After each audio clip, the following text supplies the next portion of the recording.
Welcome to Just Kiddin' Around, a special kids edition of Missouri Outdoors. Hey Sarah, look at this grasshopper. Oh, cool, check it out. Hey, we got a lot of ground to cover and bugs are only the beginning. I think you'll find there's a lot more to Missouri Outdoors than meets the eye. Stay with us for a wild ride down an Ozark stream and check out the real relationship between a boy and his dog. We'll get up close and personal with some of Missouri's strangest critters, including National Turkey Calling Champion Ralph Duran. With practice, you can learn to recognize different birds by the sounds they make. Try this one. It's a pretty common bird for Missouri. Is it a red-winged blackbird, a tufted titmouse, a cardinal, or a robin? Here it is again. The answer is a cardinal. Now practice making the call yourself.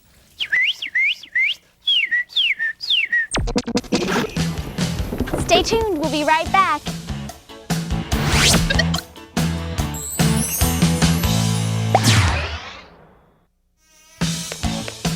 We now return to more of Just Kiddin' Around. Missouri is home to thousands of fascinating creatures, lots of them right in your own backyard. You never know what you're gonna find, you just have to get out and look. Now let's check up on Allison and Elena and see what they're turning up on an adventure down an Ozark favorite, the Big Piney. Get ready to get wet. I've floated many times and I really enjoy it. Allison hasn't been on the river much before, but she's a quick learner. There's nothing like a lazy float down the Big Piney River, especially when you can share the fun with family and friends, even if it's something as simple as a game of canoe tag. Keep paddling. Don't worry, oh boy.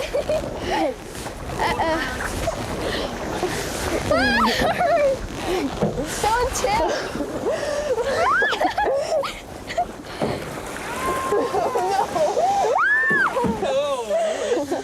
I enjoy how you're away from the big cities and there's no cars, and it's so different from anything else because usually you're just walking or running or driving, but it seems odd that you could be floating in water and paddling, and it was really fun. Later in our adventure, we'll try our hand at fishing and find some interesting creatures.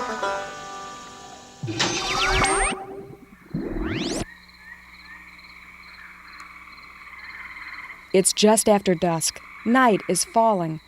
A high-pitched squeak and a scurry of claws and a flash of movement. It's one of Missouri's most mysterious residents of the dark.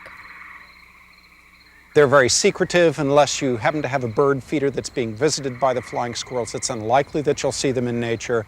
They're just not obvious. Most people are surprised when they discover that they actually have flying squirrels in their forest. These animals do not actually fly. They are gliders, and what they do is they launch from a tree. By spreading flaps of skin that run from their wrists to their ankles, flying squirrels glide from high up in one tree to lower down on another. They're nocturnal, which means they're only active at night, which may explain why they're so mysterious. I think the thing that has surprised me more than anything else is how little we really know about the animals.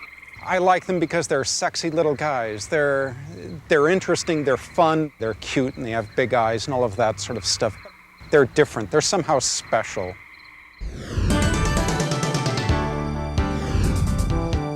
The snake's forked tongue is often thought to be dangerous.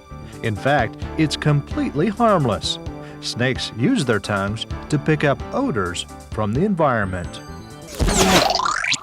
We're going to divide up into some groups and we're going to go spider hunting. Are you guys ready to hunt for some spiders?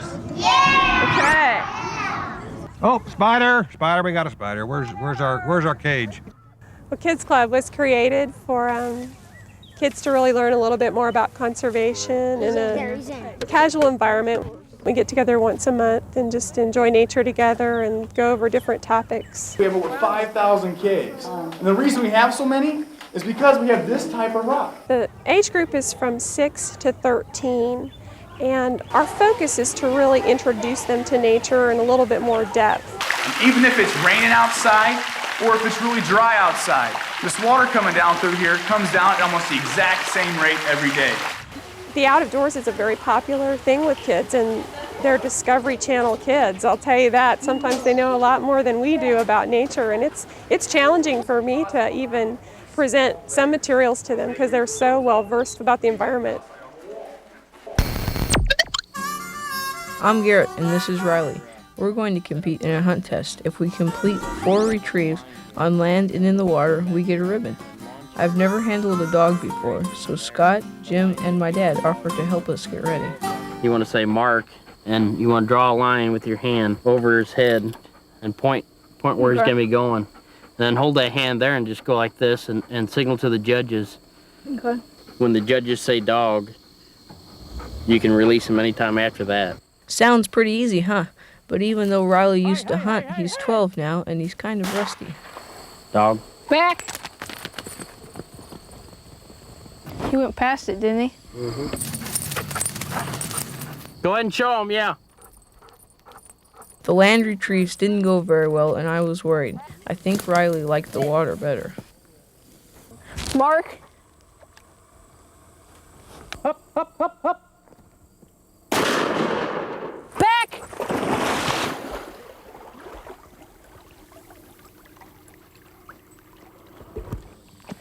Come on, Riley.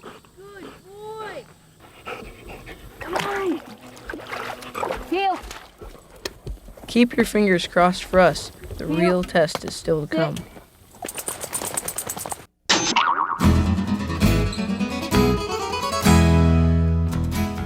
This hairy species is Missouri's largest spider. Yet tarantulas are not dangerous. They're actually shy creatures quick to avoid humans. They can be found near open, dry glades in south and central Missouri and can live as long as 20 years. Hey, Sarah, are there any of those tarantulas around here? I don't know. Let's ask Jeff. Actually, we do have tarantulas here at the Nature Center. They're located, you can find them just right on our glade, right when you take the trail right past the lake. Tarantulas are like snakes. This may take a while. Let's take a walk on the wild side with Ralph Duran.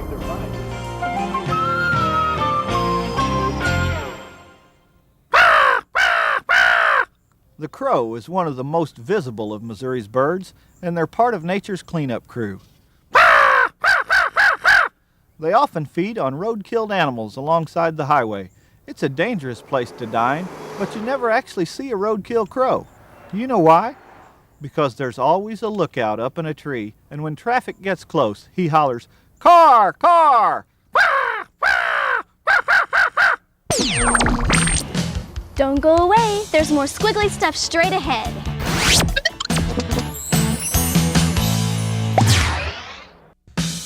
Missouri Outdoors' special presentation of Just Kiddin' Around now continues. So what do you guys think about insects? I think they're disgusting. I think They're they're disgusting. Cool. I like ladybugs. I think grasshoppers are awesome. I think they're really icky and they're creepy and crawly and they bug me a lot. They help us. How do they help us? Decomposing. Well, earthworms make us have better soil so we can grow vegetables in our garden. They're No, disgusting. They help, but I just don't like them. You just don't like Actually, them? I do. They're pretty important. They decompose They stuff. decompose stuff. There. Yeah, and some people eat them, so they give us food. Insects are more important than you think. Let's take a look at a creature with an important role to play, also noted for their stylish good looks. But first, let's see how Garrett and Riley are doing. Riley has to complete 4 retrieves to get a ribbon. If we can get through 2 on the land, I figure we'll make it. This is to have fun, get through the test. You know, you guys, we want you to enjoy it so you'll continue the game. All I care about, dog go in the area, pick the bird up, and you take it from his mouth. Riley, come on. Kind of nervous, but hoping he'll get it. He's doing pretty good. Run her up. Any questions? No. All right, man. Riley, sit.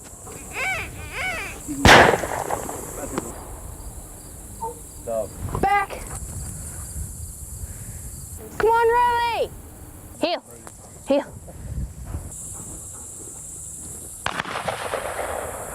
Dog. Back.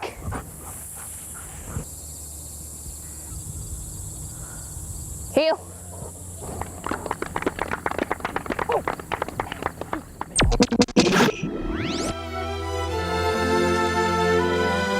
They can be seen roosting by the hundreds on this brisk winter day.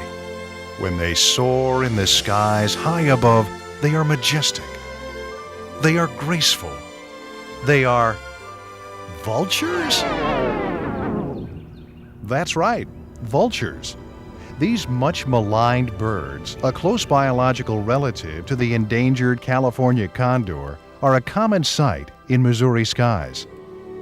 We have two species of vultures in Missouri, turkey vultures and black vultures. What we have here is a bird with a public relations problem. It seems that the bird's diet is a turnoff for many people. They don't understand them. They see them as something that's rather repulsive because they do eat dead things. It would be like the garbage or trash collector not coming after you'd put your trash out. And that seems to be the vulture's lot in life. The environment's carrion cleanup crew, patrolling the skies, gliding almost effortlessly above us, and performing a task that only a vulture could love.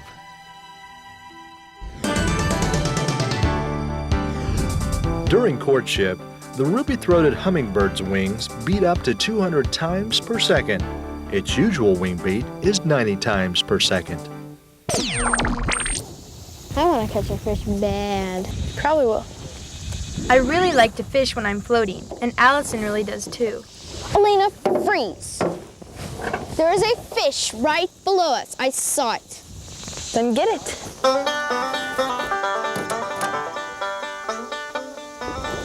Have you gotten any bites? No, not many. Not any, actually. Even when I'm not floating, I like to fish. Fish. Got one. Yeah, fish. Hey! Is it small now?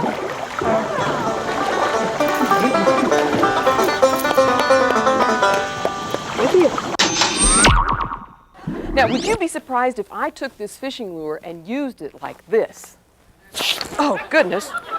Hey, I think you were surprised. And by the way, if you try to do that later, be sure and remove the treble hooks first. This is my fly box, and that's where I keep my flies for fly fishing, and this is how I dry my flies. Yeah, that's our main goal, is to get people to go fishing, especially families, to take their kids to go fishing, because I think it's something that can be passed from generation to generation. That's how we both got started fishing. It's completely safe. Okay. On the count of 3, we'll slam down the blade. You'll see it go right through the carrots, but not his wrist, more than likely. 1, 2. Oh, wait, I forgot. In Missouri, we have a lot of great fishing water. And Steve and I like to spend a lot of time out there on that water. We might fish for bluegill from a pond, or maybe catch bass out of a lake, or just fish on a stream all day for whatever is biting. But there's still one kind of fishing we haven't tried.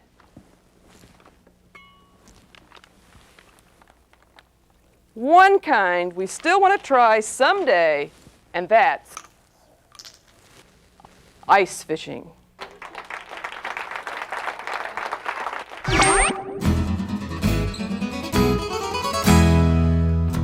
By the early 1930s, poor stream conditions and excessive harvest had nearly eliminated river otters from our streams. Now, some states are bringing them back. In Missouri, for example, nearly 850 otters have been released during a 10-year period as part of a reintroduction effort. And the work is paying off, with an estimated otter population in 1996 of more than 4,000. And we gotta take good care of that little blue ball, 'cause it's the only home we'll ever know. See, in the Middle Ages, that's how people got the news, was from people that would go around and sing songs about the stories. Well, did you ever notice that old Big Dipper? Wonder what he dips all night. Well, I used to be a teacher, and now I have a wonderful opportunity to go to schools and speak to the public and explain this whole process of composting and recycling and how it all fits together and why it's such a wonderful idea. It's really easy. I mean, 2-liter bottles in the classroom, compost piles in the schoolyard, very simple and easy ways to do this. It doesn't take much work. It's going to happen. Compost happens. It just takes a little bit of time. He's an environmental entertainer, and he does an excellent job of bringing information about recycling and things that are important to our environment, and we wanted that message to be brought to the kids in an interesting and entertaining way. Have to have a habitat to carry on, yeah.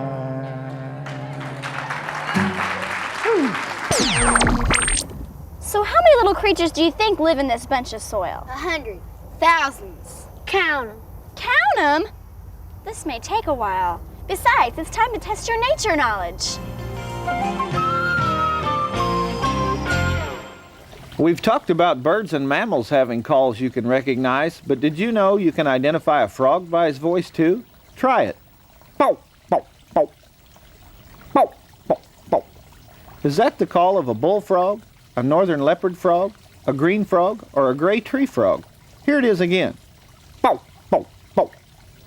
It's the call of a green frog, and it's easy to remember because it sounds like a banjo string. Bow, bow, bow. Bow, bow, bow. Hang on, there's more coming up after this.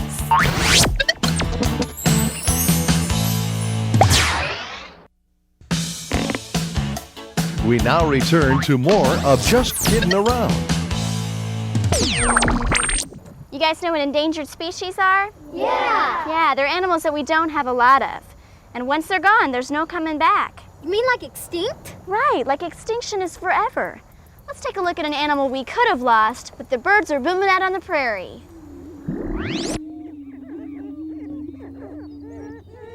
This is a prairie chicken booming ground, a piece of prairie where hens choose a mate based on who's the best dancer and which male booms the best. Because prairies are so scarce in Missouri, so are prairie chickens.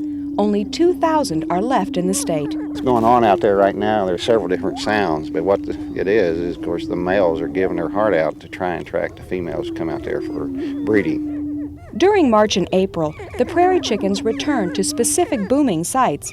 These are scattered across the western third of the state, where patches of prairie remain. It's extremely important for the booming ground because that's the only place where courtship actually takes place. So if you disrupt the booming ground, you disrupt the males, then of course they don't get bred, and if they don't get bred, then you have no future chickens. Legend has it that Native Americans learned to dance by watching this bird.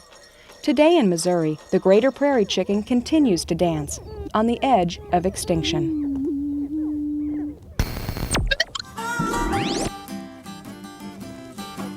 Only 2 retrieves to go and we've won our first hunt test. Riley is great in the water.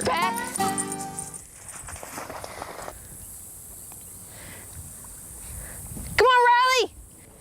Come on, boy! Come here. Heel. Heel. Good. Of course, it helps if you see where the duck lands. Riley, back, back! And Riley didn't.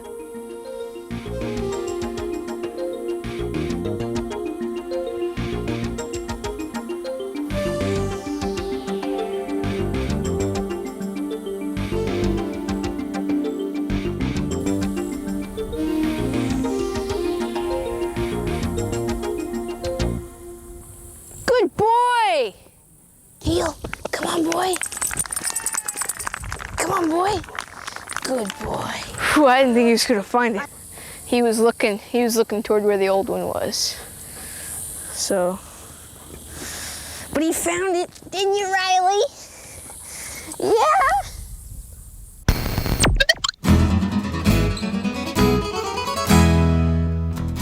The name armadillo is Spanish for little armored one. The 9-banded armadillo first arrived in Texas in the mid-1800s. By the 1980s, armadillos were becoming familiar sights as far north as southern Missouri. Cold winter weather will eventually stop the northward invasion of the armadillo, but how far north the little armored one will go, only time will tell.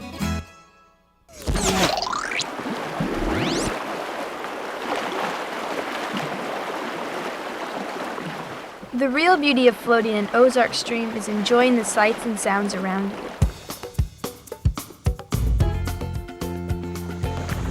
What'd you catch? A rock. It's a big one, though. found a snake over here. Oh, go ahead, you can touch him.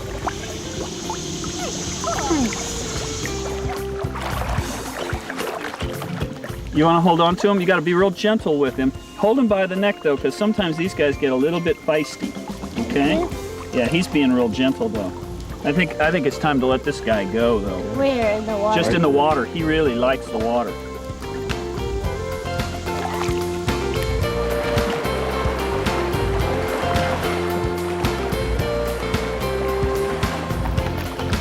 Thank you, fishy.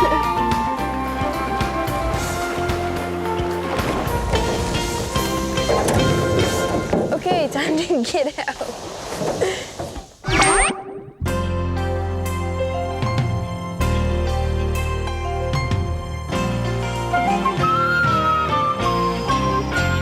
If you've ever gone canoeing or fished a quiet stream, you've probably seen a great blue heron. If you spook him, he'll fly away and probably make this sound. Or or maybe These calls are easy to imitate. Try it yourself. Once you've heard a great blue heron, it's easy to see why some people call him the Big Blue Cranky.